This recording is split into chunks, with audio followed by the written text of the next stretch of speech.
Magluluto tayo ng ready-made na burrata. O, diba, o. Nilalagyan natin ng konting butter yung frying pan. Diba? At ilalagay na natin yung burrata. Ready-made yan siya, mga kalangga ko dyan. Ayan, luto na siya. Diba? At ngayon, andito na siya sa plato.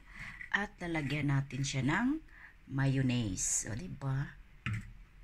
Ayan na, may mayonnaise na siya. At paparisan na partner na natin ng kape na may kakao.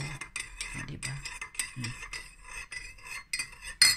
Malutong ito, mga kalangga ko dyan. O, kita ninyo ang lutong. Sarap siya kainin. Yung ginagamit ko na mayonnaise, yung ano lang siya, light.